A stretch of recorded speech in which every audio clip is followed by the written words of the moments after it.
committee will come to order. We want to thank everyone for being here this morning. Today we're here to discuss a topic that has garnered quite a bit of attention in recent months. However, it's an issue that this committee has paid very close attention to for a number of years now. That's the looming threat of Chinese telecommunications giant ZTE. As this committee has learned through past hearings, foreign-backed entities from countries like China and Russia regularly target small businesses to steal intellectual property and undermine America's critical infrastructure.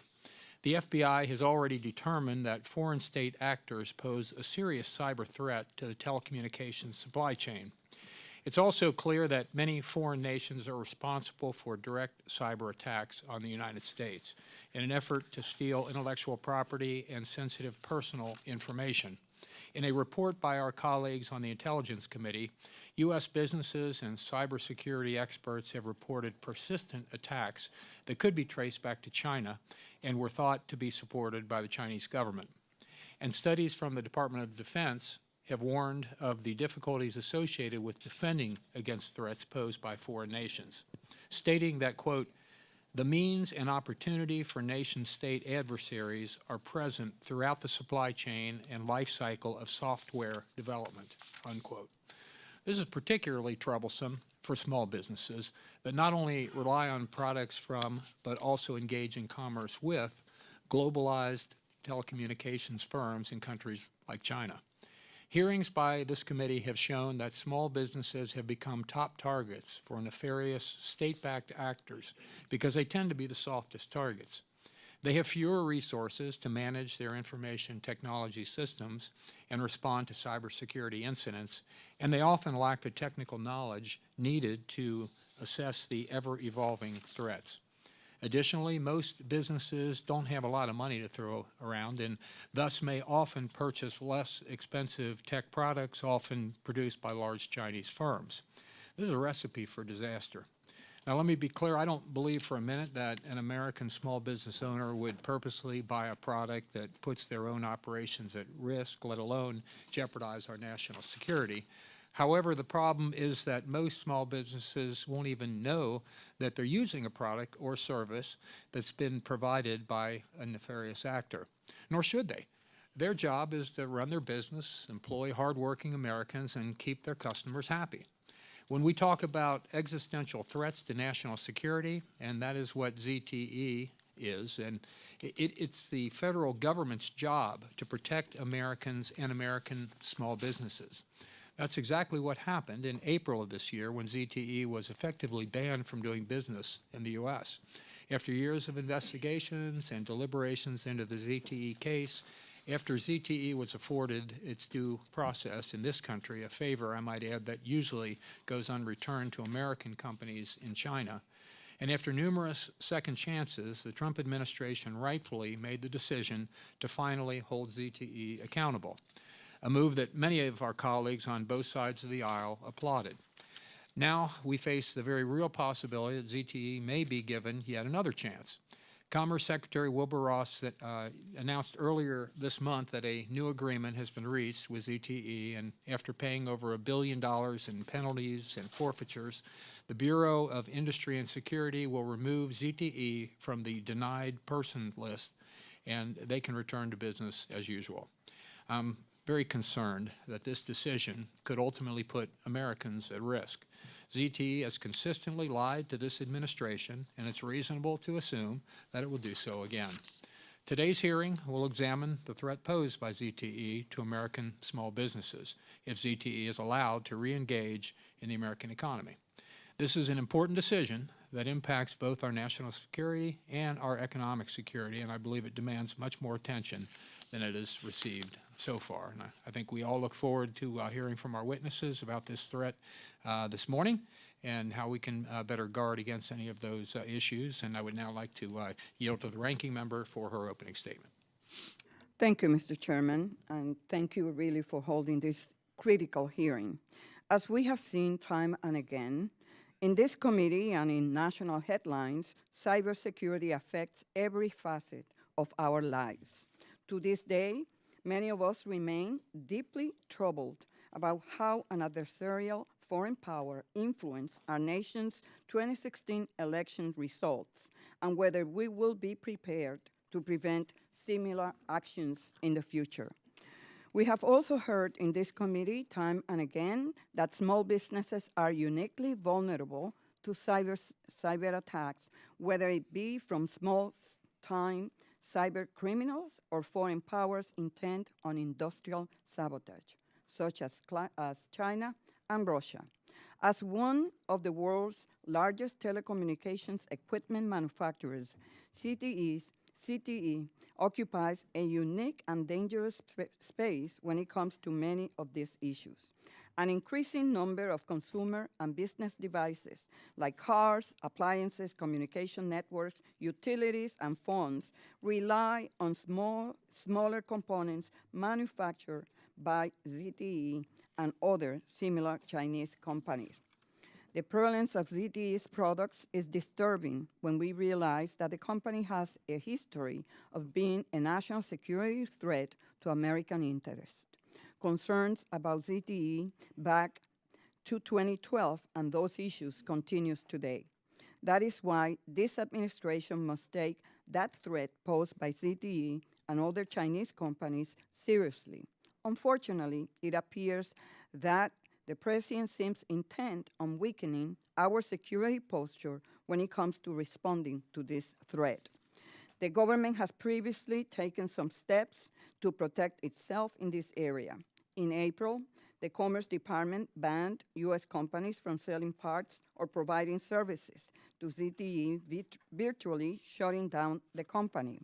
In May, the Pentagon pulled ZTE phones from stores on U.S. military bases because they considered them a security threat. However, on June 7th, the president largely reversed these moves, agreeing to lift sanctions, reportedly ignoring the advice of the U.S. intelligence community and many American economic advisors. Our national security cannot be imperiled by lax policy toward these hostile actors.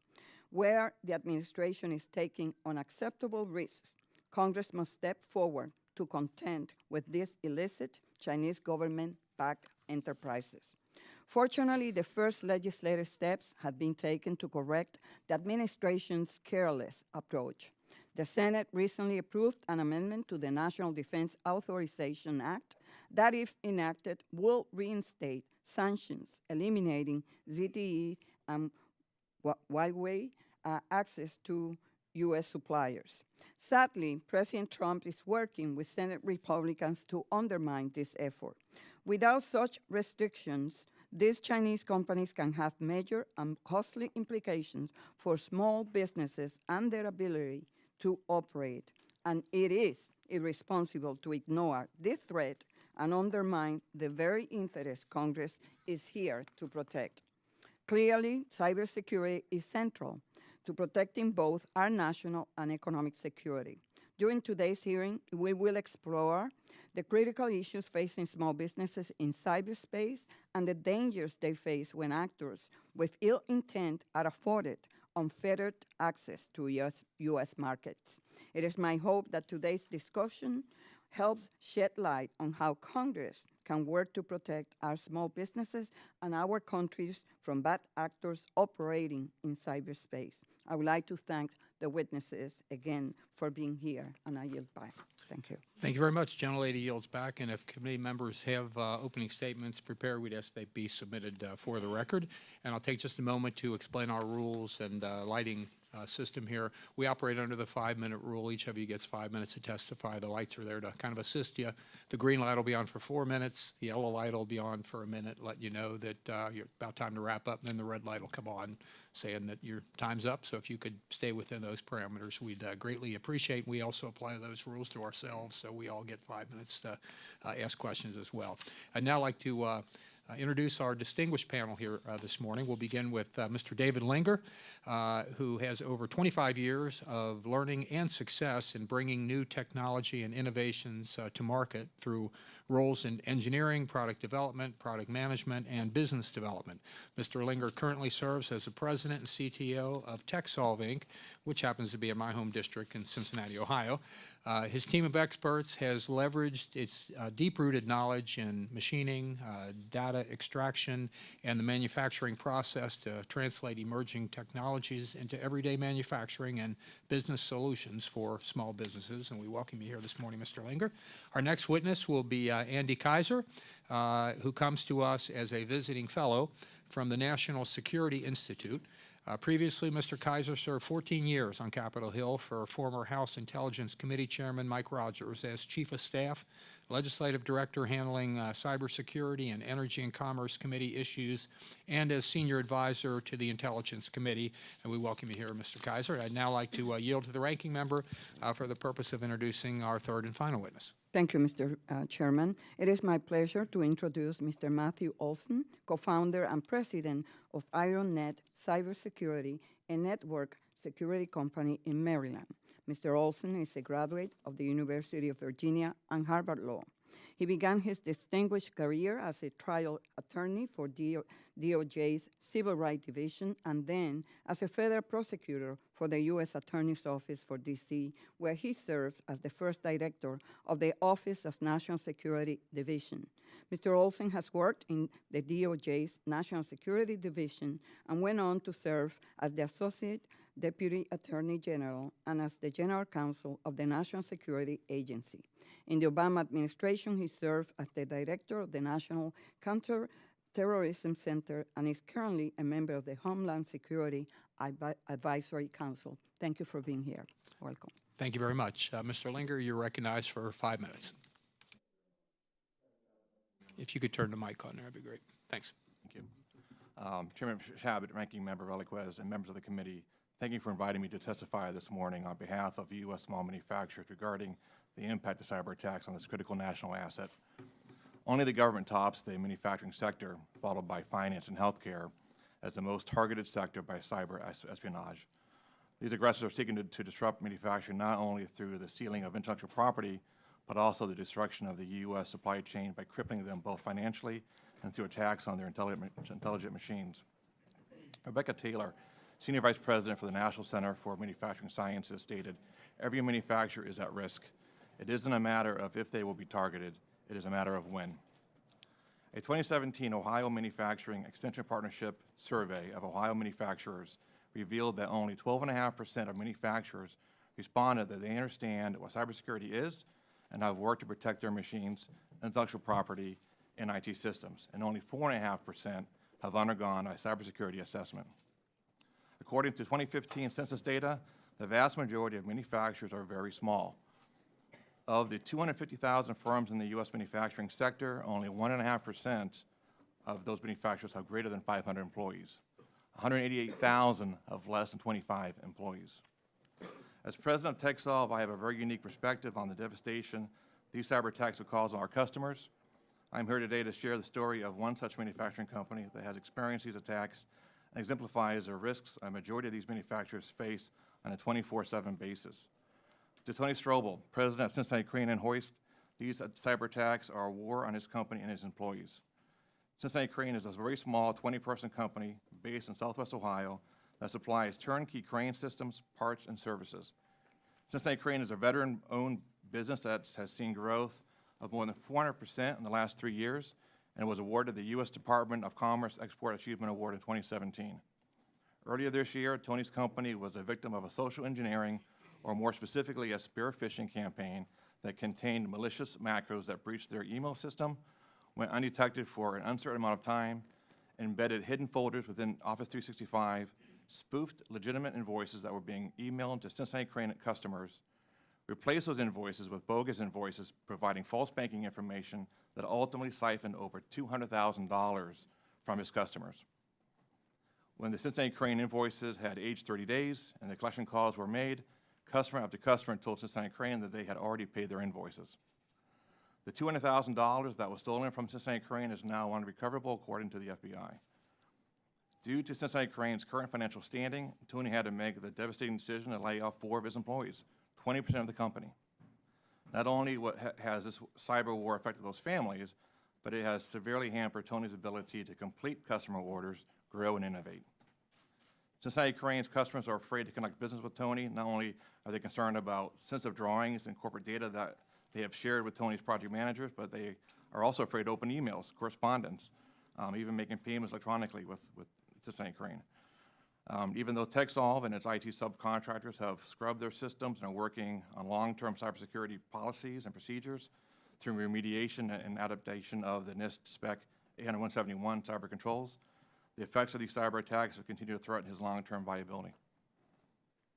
A Cisco 2018 security capabilities benchmark study further collaborates data that TechSolve has observed when it comes to manufacturers in general, but especially small manufacturers. There will be more operational technology, or OT, or Internet of Things, IoT, attacks in the future. Cyber attackers can hack into machine tool accessories or machine tools and alter the program, therefore either stopping the manufacturer from providing the right parts to the suppliers, or even worse, altering the quality of the part that is a portion of a larger assembly, thus compromising the entire system. For large defense primes and original equipment manufacturers, it is critical to their supply chains to protect the integrity of that digital thread.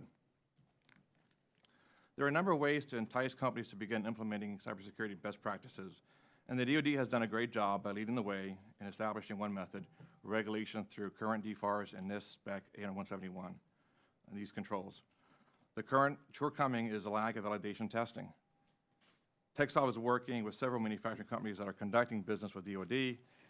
They are technically in compliance with the DFARS. However, this does not make them cyber secure. Another approach is being discussed in the state of Ohio.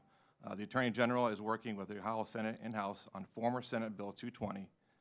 This safe harbor bill, if passed, will create a law that will protect companies that can prove that they have proactively implemented and are maintaining cybersecurity measures within their systems.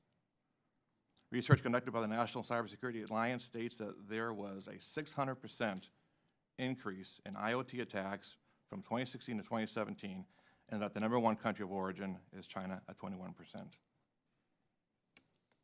Given these sobering statistics and the fact that 60% of small and mid-sized businesses that have been hacked shut down within 6 months of the attack, it is imperative for all of us that we safeguard this incredible, important industry sector.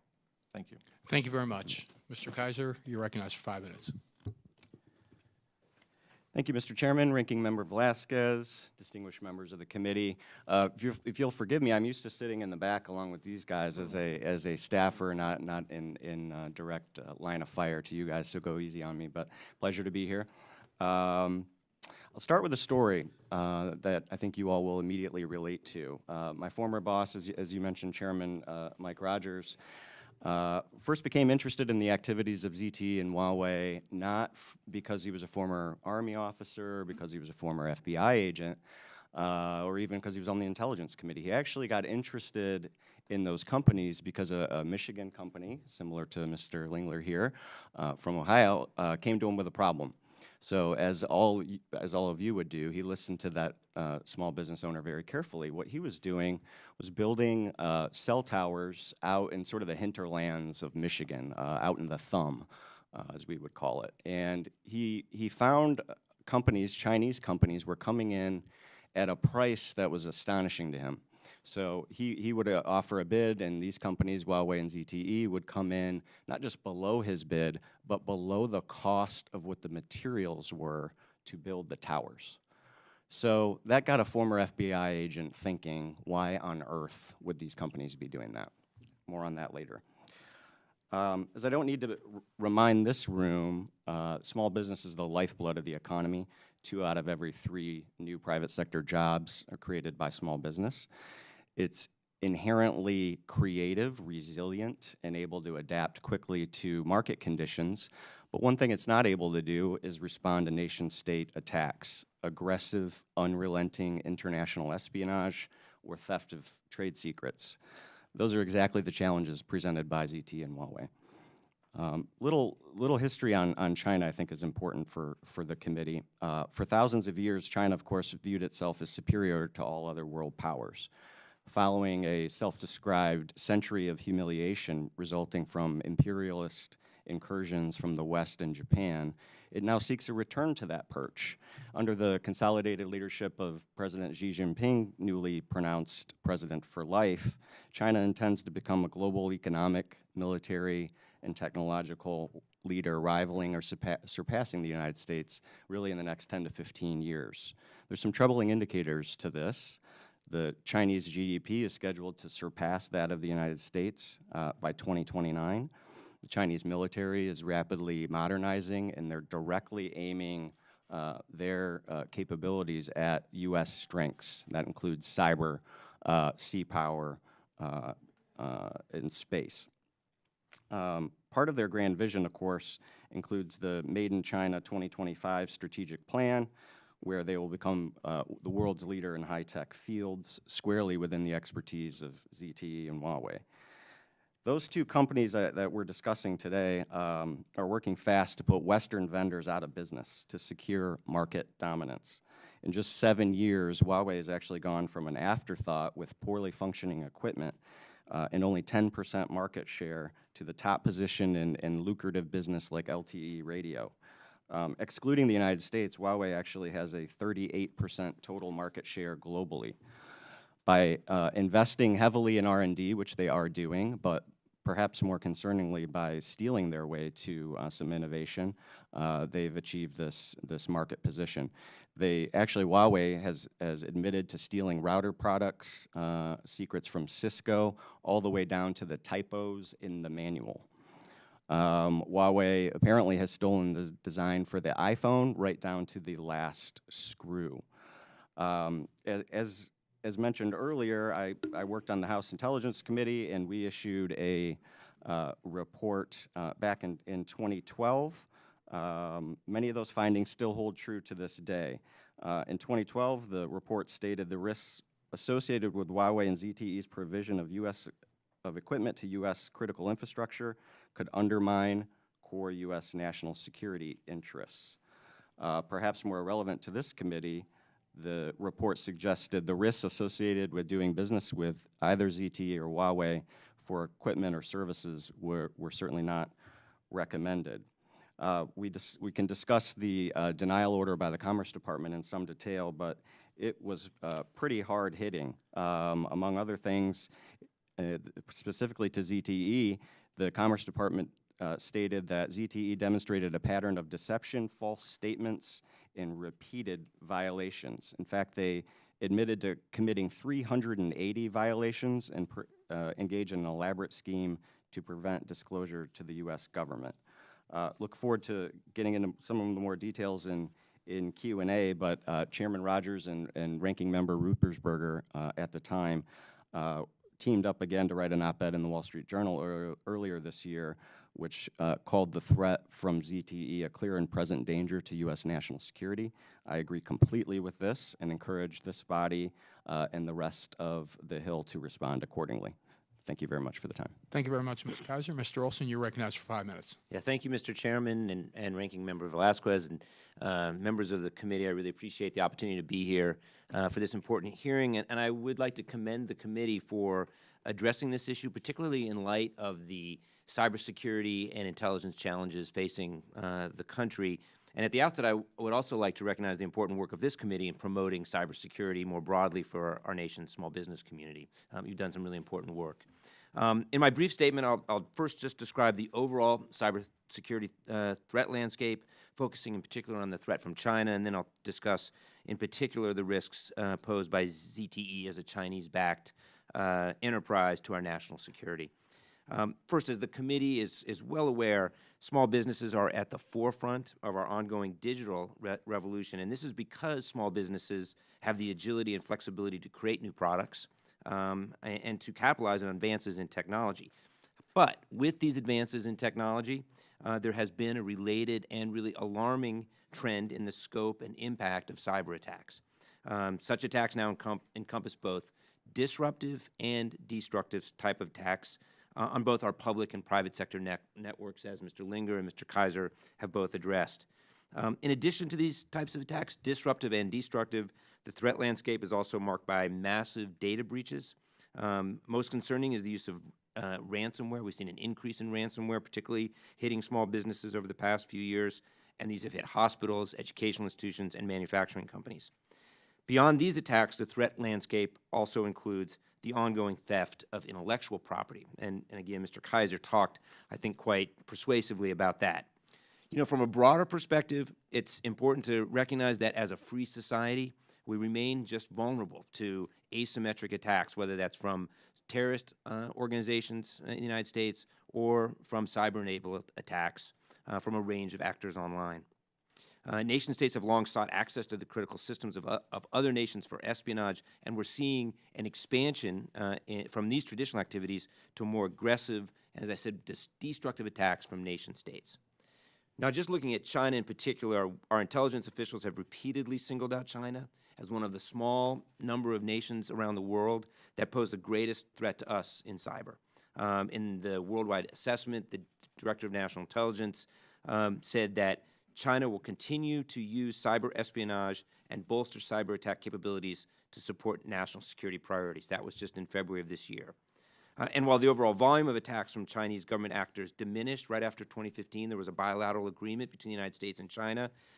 Recently, nation-state hackers from China appear to have reorganized and retooled in a way that makes them more stealthy and actually more effective in their espionage operations. And recent attacks indicates that China is really optimizing their plans to continue to obtain very valuable information from both the government and our private sector.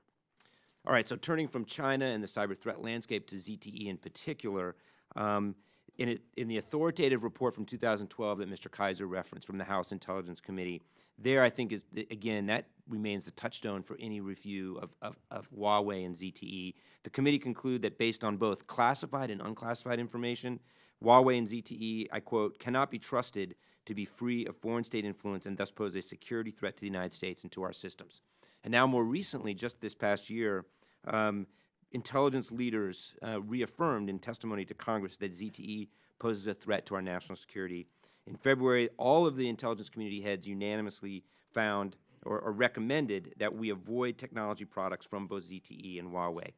The FBI director testified that ZTE's access to our networks pose a challenge because of their capacity, one, to exercise control over our networks, to steal information, and to conduct undetected espionage. So all three of those are risks. And we're not alone. The United Kingdom recently cautioned against the use of ZTE equipment. Now, for its part, as we've heard, ZTE has proven to be a particularly bad actor, flouting U.S. export laws and deceiving regulators, and for that they've been fined and sanctioned. So I look forward to talking more about that. I would say in sum that from my perspective, the critical security concerns for us is the risk that ZTE and other Chinese-backed organizations pose to our critical infrastructure. Given that ZTE has proven to be a particularly untrustworthy, I believe that it poses a clear and significant risk to our national security. So I thank you for the opportunity to be here and look forward to your questions. Thank you very much. I'll recognize myself for 5 minutes to begin the questioning. Mr. Kieser, I'm going to go to you first. You had talked about in Michigan and the cell towers going up at below the cost materials, and what. So where does that end up? That story. So I think where does it end up? He lost the bid, the small business owner. So Huawei and ZTE are out in some of our rural areas. Some of the providers use them. They are, as Matt knows extraordinarily well, they are thankfully nowhere near our Five Eyes network, the intelligence sharing agreement that we have with Australia, New Zealand, the UK. And so that's where that ended up. But I think the important fact there was it proved that Huawei and ZTE are not in this for profit. They're unlike any other Western company. They are not beholden to shareholders. This is a strategic plan by the Communist Chinese government to at least have the capability to collect information around the world, and perhaps more concerningly to turn off a switch in the event of potential conflict and create havoc that we don't even want to think about in this committee. So just to make one point, the motivation, the goal of companies like ZTE and Huawei are different than those that are, say, on the New York Stock Exchange or publicly held, who have a profit motive, who are competing with each other. This is more of a national security or something that they're trying to accomplish that's a goal of the Chinese government. Is that? That's right. I'll give you an example. In the last 2 weeks, after the United States of America issued a denial order prohibiting them from purchasing any U.S. components, which essentially would have put them out of business, the two biggest Chinese state-owned banks infused $11 billion to keep them afloat. You know, name a Western company that might have that option. Thank you.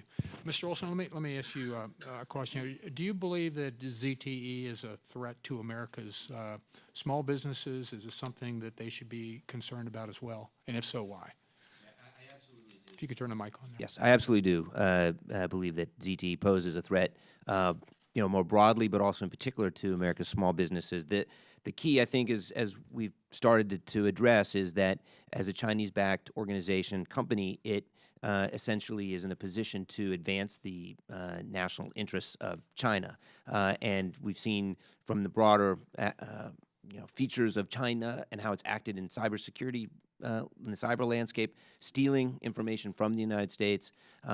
Because ZTE is a communications infrastructure company, it would put ZTE in a position to carry out those interests for China, whether it is to disrupt our infrastructure or to potentially steal information. So from that perspective, I do think it's a threat. Thank you very much. Mr. Linger, you had mentioned a couple of statistics in your testimony. I think one that you mentioned that the number of attacks had gone up in recent years pretty substantially, and then the principal bad actor in this was a Chinese entity of one form or another. And I think third, that 60% of small businesses that undergo one of these cyber attacks are out of business within 6 months, according to your testimony. Could you touch on those if you want to expound upon those a little?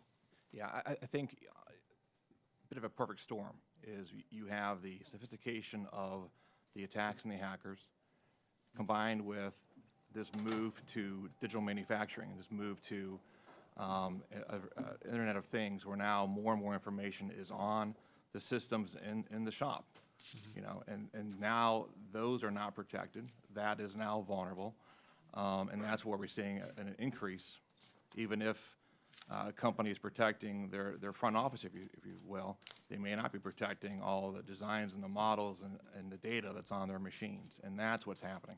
Thank you. In the little time I've got left, let me go back to you, Mr. Olsen. I think, and you referred to this, that in April this year, the United Kingdom considered products manufactured by ZTE to be a significant national security risk, and that same month, the Department of Defense banned sales of ZTE wireless products on military bases, and I think the ranking member mentioned that. Considering our own military and the militaries of our allies, that they've determined these products to be at risk, again, is that of particular concern to somebody, say the small businesses of this country, who don't have the same sophisticated technology protecting them? Yeah, yes, absolutely. I mean, again, the core national security concern does involve our national security systems, our military systems, our intelligence systems, classified systems, and then those of other allied countries like the United Kingdom. But that concern certainly emanates out from those core, intelligence systems to encompass small businesses. Because of the nature of our networks and how closely they are linked, a threat even at a small business can pose a national security threat to the country. Thank you very much. And the ranking member is recognized for 5 minutes. Thank you.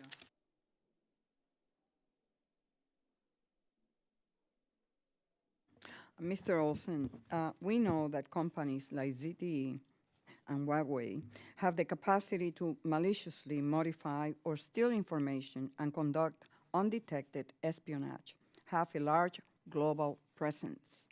How can we protect ourselves from these companies acting here in the U.S.?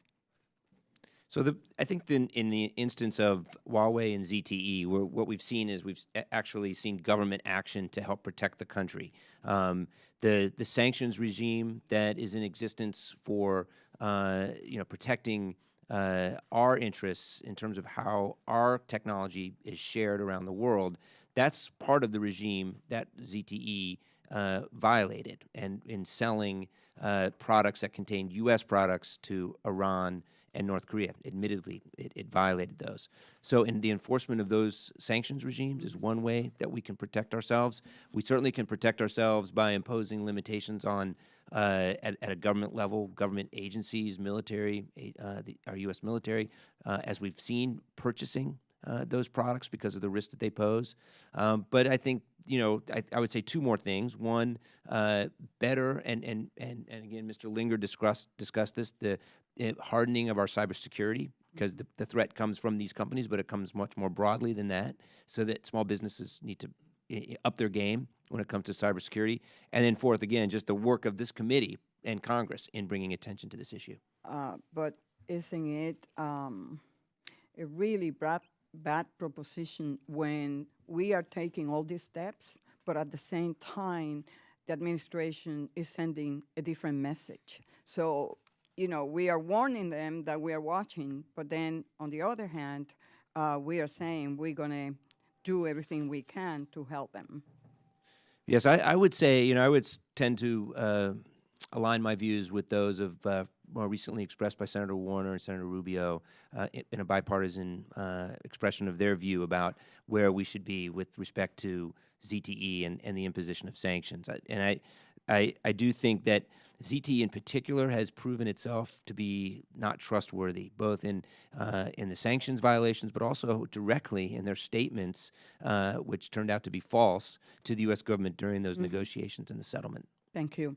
Mr. Linger, as you discussed in your testimony, small businesses, manufacturers have made the shift to utilizing smart machines that store data. Yet this adds another layer of risk for businesses, especially when the machines use components made by companies like ZTE.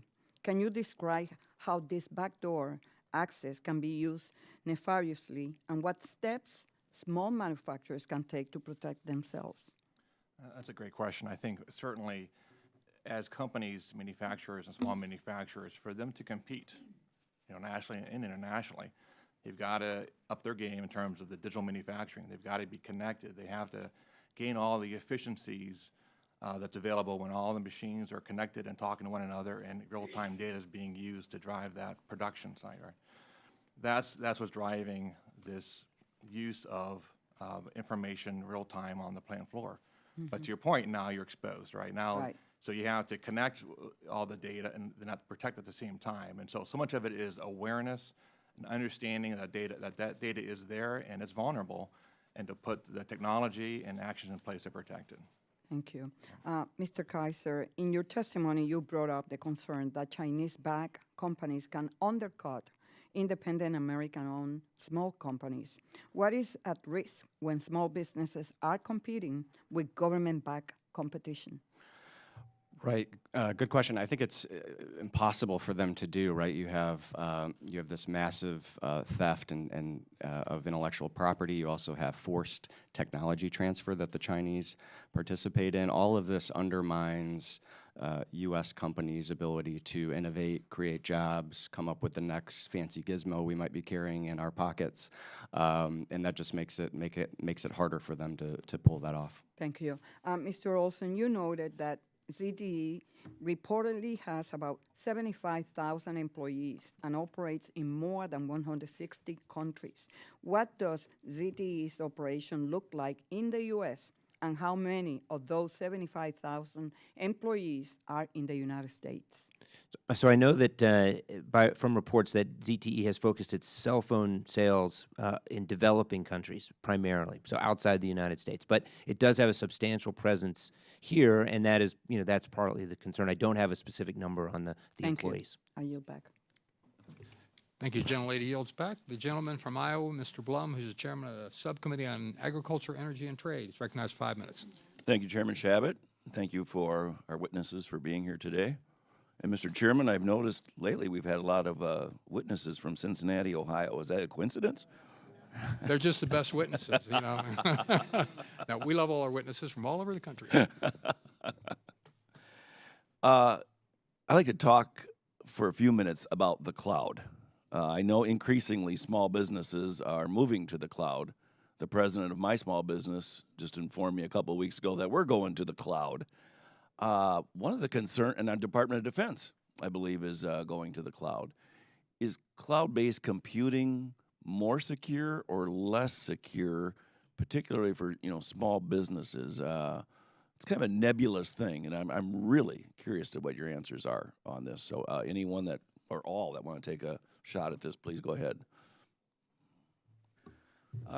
So good question. I worry a bit about the cloud. I worry about having a consolidation of information that the right set of keys can get into. I think of OPM comes to mind, a massive breach.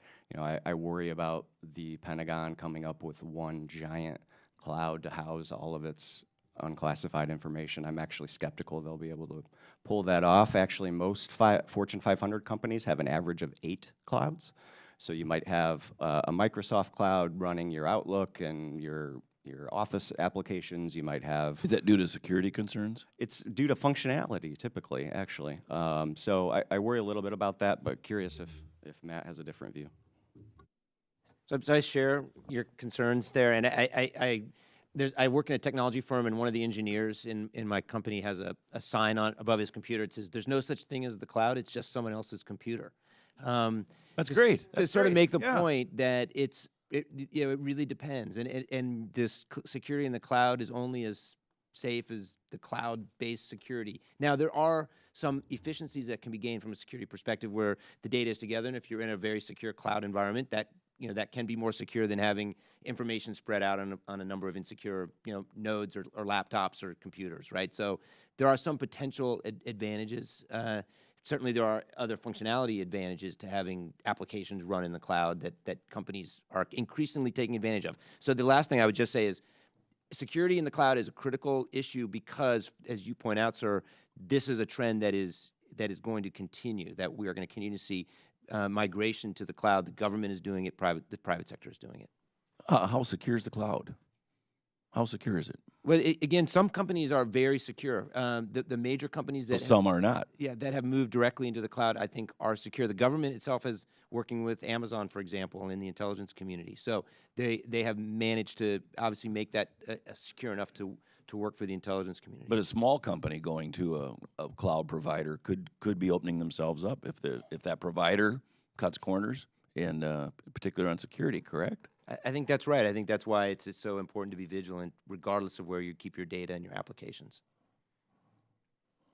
Mr. Linger? I would say that in so many cases for a small manufacturer, they're better off in the cloud.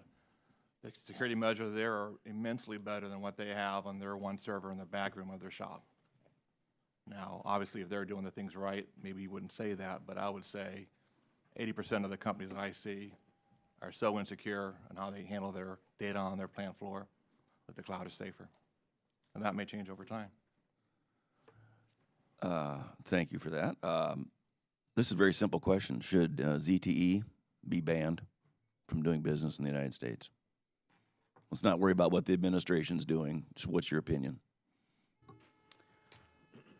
So, I mean, I think clearly from doing business in the United States, unequivocally, yes. Whether they should be completely put out of business around the world is another question. To be fair, though, the steps taken in the last couple of years are far more significant than we'd seen in the previous 3 administrations, I would say. Mr. Olsen? Yes, I mean, I think I agree with the position that the government took when it prohibited U.S. technology companies from selling their products to ZTE. That was part of the sanctions regime. And I think that there certainly should be, I would take seriously the advice of the intelligence community saying that people should not use ZTE products. Mr. Linger? Yeah, it comes down to the actual devices themselves and what is the device, where is it placed, and what can it do. Understanding at that technical level. Thank you for your insights. I yield back, Mr. Chairman. Thank you. The gentleman yields back. The gentleman from Pennsylvania, Mr. Evans, who's the ranking member of the Subcommittee on Economic Growth, Tax, and Capital Access, recognized for 5 minutes. Thank you, Mr. Chairman. I'm going to ask these questions, and I'd like for the whole panel to respond to it. Are there lessons from counterintelligence and counterterrorism that we can apply in our fight against cyber threats? Although today's hearing is focused on a Chinese company, it's critical that we do not turn a blind eye to other potential hackers from abroad. Are there other countries which should be paying attention to? I can start if that's all right. So first on your first question, Mr. Evans, there certainly are lessons we can learn from the counterterrorism fight from the last 16 years where we've learned that we can apply to cybersecurity, and I'll just list them quickly. One is this is a team effort. We need to work together. The government needs to work in cooperative fashion across the government, but in particular, the government and the private sector need to work very closely together because 98% of the nation's critical infrastructure are in the hands of the private sector, which is the primary target for cyber attacks. It's a team effort. Two, we need to build up a cadre of cyber expertise. We did that in counterterrorism. We built up I worked with them at the National Counterterrorism Center, a lot of experts. We need to do the same thing in cyber. We have a dearth of cybersecurity expertise in this country that needs to be filled. And third, we need to harden our defenses. Again, we did that with respect to terrorism. We put a lot of money and resources into hardening our defenses. We need to do the same thing in cybersecurity. So those are the lessons I think we can learn. In terms of other countries that pose a significant threat, I think typically I would consider four significant countries that pose a threat. They include certainly China, but also Russia, Iran, and North Korea. I'll chime in. Clearly, plenty of bad actors. The key is to go ahead and get your defenses in place. And for small companies, a lot of low-hanging fruit for them to get up to a 90% level of protection versus being in the 20s or 0%. Therefore, regardless of who the bad actor is you're going to be protected. So that's the first step. It's a great point, Congressman. So certainly the Chinese are most aggressive in particularly theft of intellectual property here in the U.S., but others have launched very devastating attacks. I mean, the North Koreans almost took Sony off the map. You know, some experts believe if they were a U.S. company, a based company, they would not exist anymore after that attack. It was so devastating. The Iranians, of course, went after our financial system in New York in a meaningful way. So plenty of bad folks to keep an eye on. In terms of lessons, would you say, to the question I asked, can you apply in fighting any lessons? Well, it's important to understand the infrastructure of the internet, I think, to understand the threat. The internet was not built for security. The internet was built for ease of communication. So there's a fundamental flaw that Matt and his colleagues, certainly his old colleagues at the NSA, grapple with every day, which is exactly that. So, you know, obviously hardening the systems, a general awareness. I mean, the majority of the attacks still are very low-level, simple phishing attacks or other things that could be prevented with a little cyber hygiene, we call it, in the business. So, you know, so really the whole country rallying around those sort of simple tasks would have a meaningful impact. Thank you, Mr. Chairman. You're back to bounce. Thank you. The gentleman yields back. The gentlelady from American Samoa, Ms. Radowagan, who's the chairman of the Subcommittee on Health and Technology, is recognized for 5 minutes. Talofa, good morning. I want to thank Chairman Shabbat and Ranking Member Velasquez for holding this very important hearing, and thank all of you for testifying. Though this hearing is about the threat of ZTE to America's small businesses, make no mistake, it's not just ZTE extending their tentacles around the world, as Mr. Kieser said. This is about the tactics that the Chinese state is using to subvert democracy abroad. My own home district of American Samoa is just next door to, or 40 miles from, independent Samoa. The Chinese state has heavily invested there, so much so that they're building a port where vessels of the People's Liberation Army, Navy, can make call. As chairman of the Subcommittee on Health and Technology, I take this threat seriously. Gentlemen, what actions can we take to protect small businesses from unfair competitive practices of Chinese firms? I suspect that we all have some thoughts about that, so thank you for that question. I do think, as you pointed out at the outset of your comments, that we do see that China has become increasingly aggressive in the region, and particularly in the South China Sea. And we've also, I would say, from a cyber perspective, that that cyber has become a vector of attack that China uses or could use to advance its national interest. What we've seen historically from China, as Mr. Kieser pointed out, is using cyber attacks or cyber espionage as a way to gain competitive advantage. That is to steal information, intellectual property from American companies. In answer to your question directly, I would say that there are, and again, Mr. Linger talked about this, but there are so many things that small businesses can do that we would say we'd put in the category of low-hanging fruit. That is hardening their capacity to withstand a cyber attack by improving their defenses, and then relatedly to improve their resilience. That is to be in a position to better respond, because to a certain degree, cyber attacks are inevitable. So how a company responds, how quickly it responds, how it responds from a strategic communication standpoint, those often have a lot to do with how effective they are in withstanding a cyber attack. Mr. Kieser? Sure, thank you for the question. So Matt got into the details on the defensive side.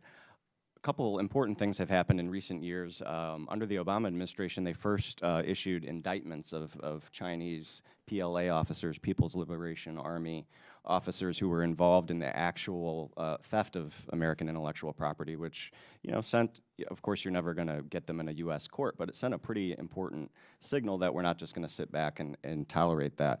Other actions have identified some of these actors, including a private sector report called the Mandiant Report, which I would commend to everyone's reading, that specifically named the PLA offices in China, where they were, what they were doing in this aggressive activity. That, you know, it got folks' attention. It actually took them off the map for a handful of months.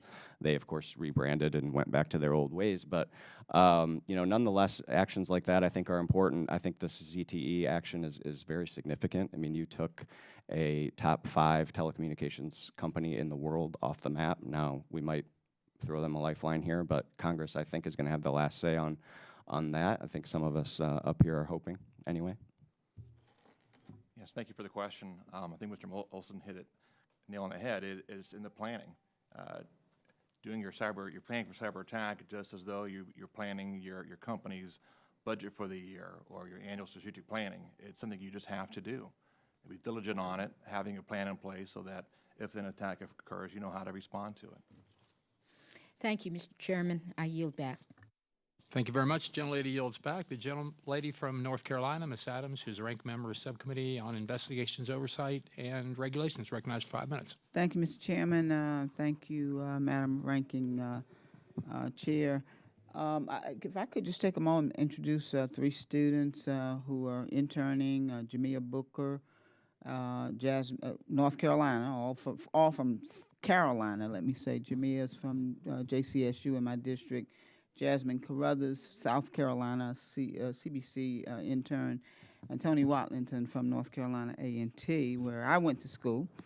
But let me thank all of you for your testimony. This is a very interesting discussion. The back and forth between President Trump and China on tariffs has been incredibly concerning for my state of North Carolina. Many of the products targeted by China's retaliatory tariffs are major exports from my state.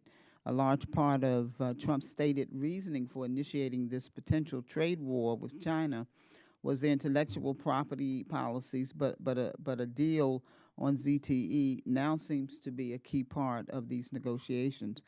Are these tariff negotiations and the deal on ZTE announced by the Commerce Department sufficiently effective in protecting American companies from the cyber threats posed by ZTE and other Chinese companies? This question is for Mr. Olsen. I do think that when we talk about the cyber threats from China, a multi-pronged approach is the right one. So we've talked about many of the features of such an approach, which include obviously the hardening of our defenses, you know, improving our cybersecurity across the board. A key part of that, and Congress can play a role here, is in promoting information sharing between companies, among companies in a sector, as well as between the government and private industry, and Congress has played a critical role in promoting such information sharing. So that's one piece of it. I do think that taking a strong stand against China, whether that's through, for example, what Mr. Kieser talked about, the prosecution of Chinese government hackers, that did seem to have an impact. That was an aggressive step by the Department of Justice, and I think that was the right thing to do. I think we should demand that where we see those types of actions, where we see that type of activity by China, that the criminal justice system is quite effective, or can be quite effective in sending a deterrent message. But I think when you talk specifically about ZTE or Huawei, that the steps that the Commerce Department took, both in sanctioning ZTE and also in imposing additional fines for being deceptive, that is exactly the right thing to do. And as a former prosecutor, I speak, I think, with some degree of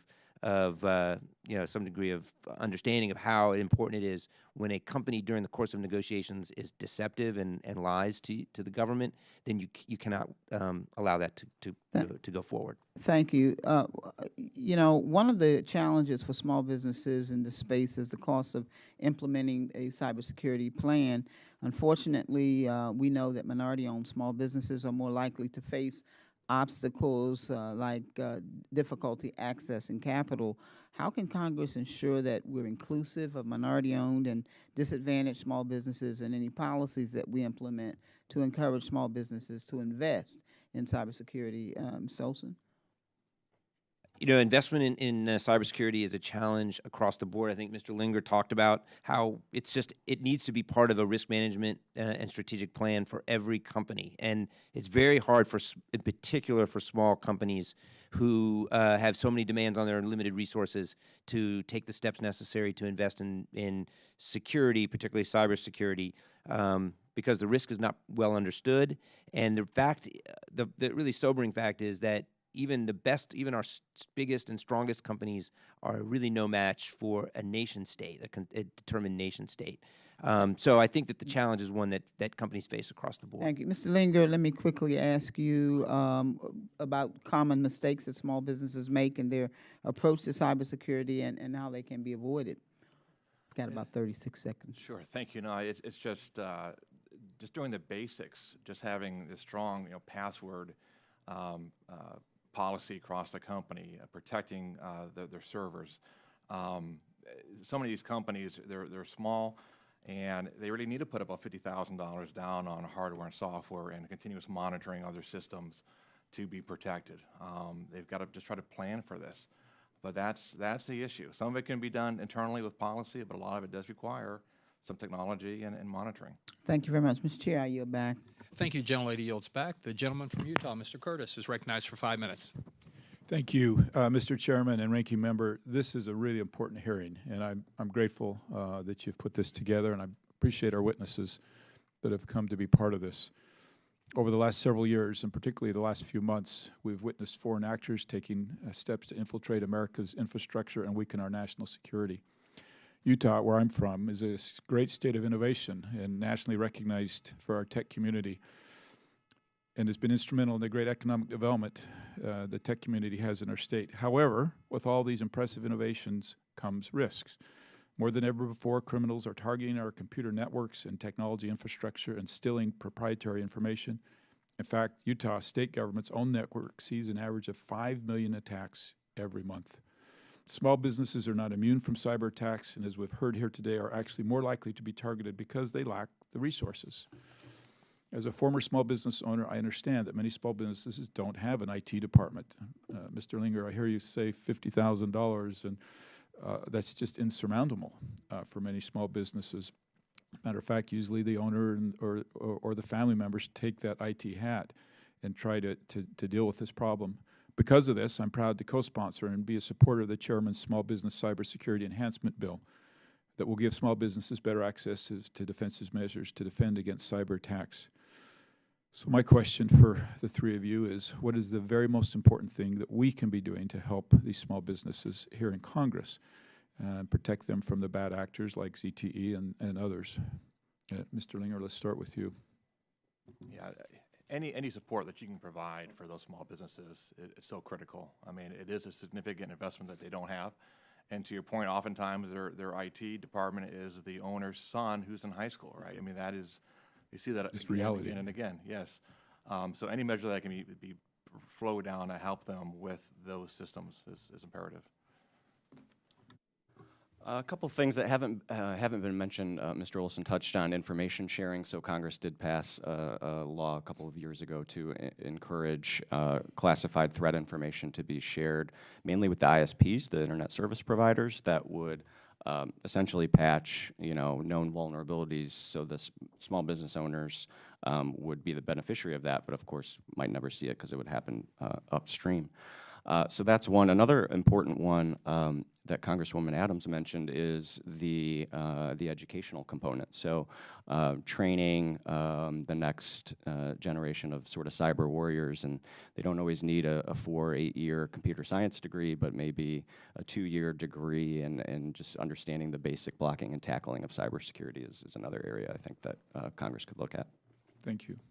And I do think, picking up on that last point, that the committee has been active in promoting education and training for cybersecurity for small businesses, and I think that's critical. That's one. I think two is the promotion and development of standards, so that companies have a sense of what is, what right looks like in this space. What does it look like? What's achievable, and doing so with a particular sensitivity and eye toward the challenges that small businesses face, as opposed to Fortune 100 companies. And then third, I moving more broadly, I do think that there's an opportunity in the market for cybersecurity companies to help smaller companies pool together so that they aren't in this alone. So what cybersecurity today is largely you're on your own. Every company is doing this by themselves. The ability of companies to work together to share information, threat information, without fear of liability or spilling proprietary information, there's a movement afoot to do that, and the more companies can pool their resources and work together in a common defense, the more effective they will be. So it's interesting, as you were all three talking, I was thinking to myself, is there a role for a Chamber of Commerce or somebody like that who historically has worked together with health plans and things like that? And are you seeing that take shape? And is there any way we can nudge that forward that you can all think of? So every major industry has something called an ISAC, Information Security Sharing, that does exactly that. So you have probably the furthest along would be the financial services sector, given the type of information they hold and the value. But every sector is coming up with these ISACs. So you even have a health ISAC, you have energy, and others are coming online. I think the more, the better. As Matt said, it's a huge ecosystem, and you have to patch all of it at the same time to have complete security that we likely will never be able to achieve. But Thank you. I would love to hear more. I'm afraid I'm out of time, and so thanks once again for coming and for holding this hearing, and I yield my time. Thank you very much. Gentleman yields back. The gentleman from Florida, Mr. Lawson, is ranking member of the Subcommittee on Health and Technology, is recognized 5 minutes. Thank you very much, Mr. Chairman. Welcome to the committee. I was just listening to most of your testimony, and I was wondering if there was any question I could ask you. And the reason being is that I see small business, kind of like 3 levels. The one is, because I was a small business owner myself, one from up to 100,000, one to $250,000, and the ones to $1 million. So you leave a wide gap in there. It's a wide gap in there among these businesses.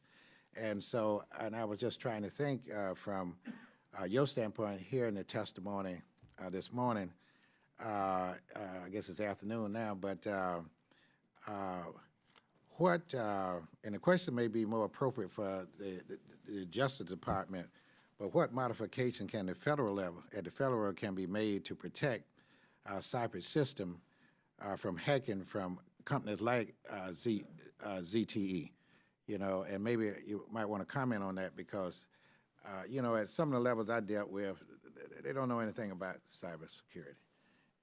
All they know is something that's happened to them, So what can the federal government do, So it's a great question because, there's much of the risk is borne by the private sector at the, local level, small companies that are really being hit, on a daily basis with relatively small scale cyber attacks, whether it's a ransomware, someone who locks up your data, stealing of data. So these these can be devastating, but they don't rise to the level of a national security threat, perhaps, or at least in the isolated incident. But there is a critical role for the federal government to play on a number of levels. One, as we're talking about today, when we identify a bad actor like ZTE, to use the tools that the federal government has, whether those are the tools of prosecution, regulatory, sanction-related tools like the Commerce Department and the State Department have, to use those tools and to use them directly when we have a bad actor that we've identified, and that's really the case with ZTE. But from a policy level more broadly, both Mr. Kieser and I have spoken about Congress's enactment of the Cyber Information Sharing Act of 2015. What that act did was to really address some of the concerns that companies had about liability, perhaps, or antitrust concerns about sharing cyber threat information, and it eliminated those. So it addressed those and took those away. And that, as I've talked about a little bit about, the ability of especially large companies to get together and to act in a common defense, just like a neighborhood watch, for example, because what these actors do, bad actors are doing, is they're going down the line that they don't really care which company they hit. They'll just knock on the door until they get in.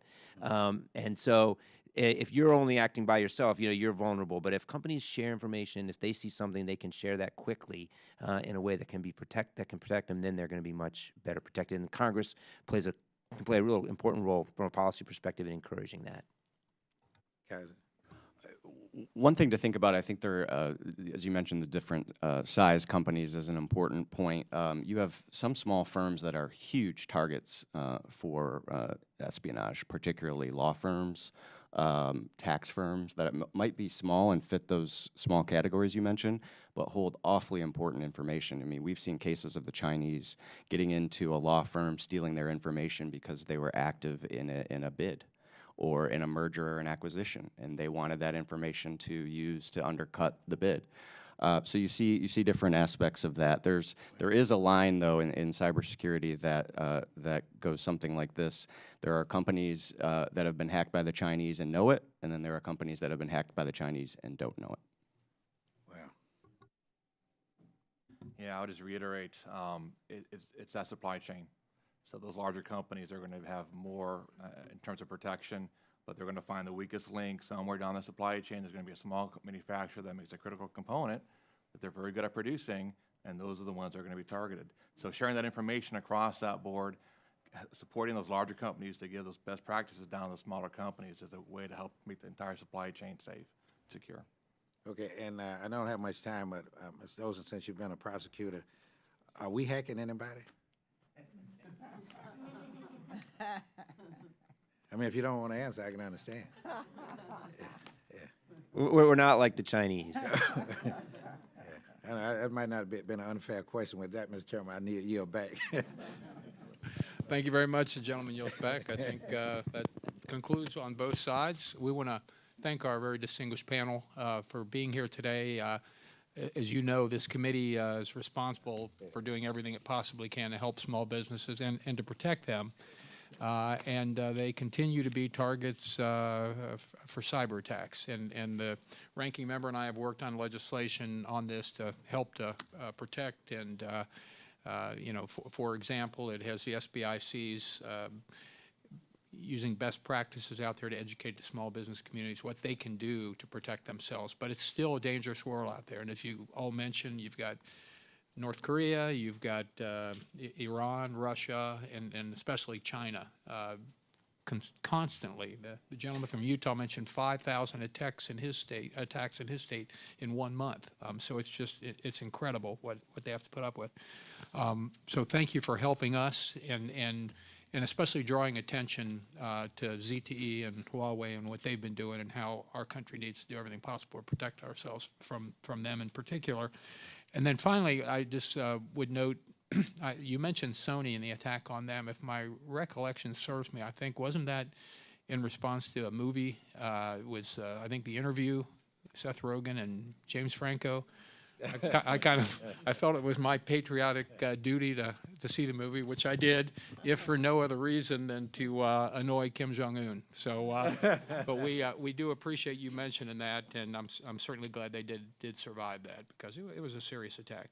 So again, we want to thank you all very much for what you've done to help this committee to help America's small businesses. And I would ask unanimous consent that members may have 5 legislative days to submit statements and supporting materials for the record without objection so ordered. And if there's no further business to come before the committee, we're adjourned. Thank you.